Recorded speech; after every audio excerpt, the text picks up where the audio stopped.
നമസ്കാരം. താടിയുള്ളപ്പനെ പേടിയുണ്ട് എന്ന് പറഞ്ഞതുപോലെയാണ് ഇപ്പോൾ അമിത്ഷായുടെ കാര്യം. RSS മേധാവിയുടെ കിഴുക്ക് കിട്ടിയതിനെ തുടർന്ന് മണിപ്പൂരിലെ സുരക്ഷാ സ്ഥിതിഗതികൾ വിലയിരുത്താൻ കേന്ദ്ര ആഭ്യന്തരമന്ത്രി അമിത്ഷായുടെ അധ്യക്ഷതയിൽ ന്യൂഡൽഹിയിൽ ഉന്നതതല അടിയന്തര യോഗം ചേരുകയാണ്. കേന്ദ്രം, മണിപ്പൂർ സർക്കാർ, സൈന്യം, മറ്റ് സുരക്ഷാ സേന എന്നിവയിൽ നിന്നുള്ള മുതിർന്ന ഉദ്യോഗസ്ഥർ യോഗത്തിൽ പങ്കെടുക്കും. എന്നാൽ മണിപ്പൂർ മുഖ്യമന്ത്രി N ബീരേൻ സിംഗ് യോഗത്തിൽ പങ്കെടുക്കില്ല. കഴിഞ്ഞ ദിവസം വാഹന വ്യൂഹത്തിന് നേരെ അക്രമികൾ വെടിയുതിർക്കുകയും വീടിന് സമീപം തീയിടുകയും ഒക്കെ ചെയ്ത പശ്ചാത്തലത്തിലാണ് മുഖ്യമന്ത്രി യാത്ര വേണ്ടെന്ന് വെച്ചത്. കഴിഞ്ഞ ദിവസം മണിപ്പൂർ ഗവർണർ അനസൂയ ഉയ്ക്കെ കേന്ദ്ര ആഭ്യന്തരമന്ത്രി അമിത്ഷായെ സന്ദർശിച്ച് സ്ഥിതിഗതികൾ ബോധിപ്പിച്ചിരുന്നു. ഒരു വർഷം മുമ്പ് വംശീയ സംഘർഷം പൊട്ടിപ്പുറപ്പെട്ടതു മുതൽ മണിപ്പൂരിൽ അക്രമങ്ങൾ തുടരുകയാണ്. 2023 മെയ് 3 ഭൂരിപക്ഷം മെയ്തൈ സമുദായത്തിന്റെ പട്ടികവർഗ പദവിക്ക് വേണ്ടിയുള്ള ആവശ്യത്തിൽ പ്രതിഷേധിച്ച് സംസ്ഥാനത്തെ മലയോര ജില്ലകളിലെ ഗോത്രവർഗ ഐക്യദാർഢ്യ മാർച്ചിന് ശേഷമാണ് സംസ്ഥാനത്ത് വംശീയ അക്രമം പൊട്ടിപ്പുറപ്പെട്ടത്. അതിനുശേഷം തുടരുന്ന അക്രമത്തിൽ കുക്കീസോ മെയ്തൈ വിഭാഗങ്ങളിൽപ്പെട്ട 220ലധികം ആളുകളും സുരക്ഷാ ഉദ്യോഗസ്ഥരും കൊല്ലപ്പെട്ടു.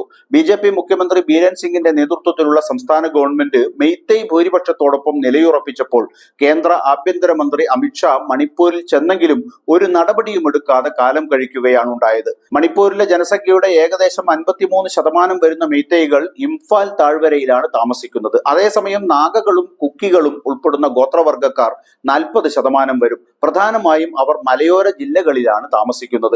ഇക്കഴിഞ്ഞ ജൂൺ 10 RSS മേധാവി മോഹൻ ഭാഗവത് മണിപ്പൂരിൽ ഒരു വർഷത്തിന് ശേഷവും സമാധാനം കൈമോശം വരുന്നതിൽ ആശങ്ക പ്രകടിപ്പിക്കുകയും സംഘർഷം രൂക്ഷമായ വടക്ക് കിഴക്കൻ സംസ്ഥാനത്തെ സ്ഥിതിഗതികൾ മുൻഗണനയോടെ പരിഗണിക്കണമെന്ന് ആവശ്യപ്പെടുകയും ചെയ്തിരുന്നു. നാഗ്പൂരിൽ RSS ട്രെയിനികളുടെ സമ്മേളനത്തെ അഭിസംബോധന ചെയ്തുകൊണ്ട് സംസാരിച്ച മോഹൻ ഭാഗവത് കഴിഞ്ഞ ഒരു വർഷമായി മണിപ്പൂർ സമാധാനത്തിനായി കാത്തിരിക്കുകയാണ്. 10 വർഷം മുമ്പ് മണിപ്പൂരിൽ സമാധാനം ഉണ്ടായിരുന്നു. തോക്ക് സംസ്കാരം അവിടെ അവസാനിച്ചതുപോലെ തോന്നി. എന്നാൽ സംസ്ഥാനം പെട്ടെന്ന് അക്രമത്തിലേക്ക് വീണു എന്നൊക്കെ അദ്ദേഹം അഭിപ്രായപ്പെട്ടു. ഭാഗവതിന്റെ ഈ വാക്കുകളാണ് അമിത്ഷായുടെ ആസനത്തിൽ അഗ്നി പടർത്തിയിരിക്കുന്നത്.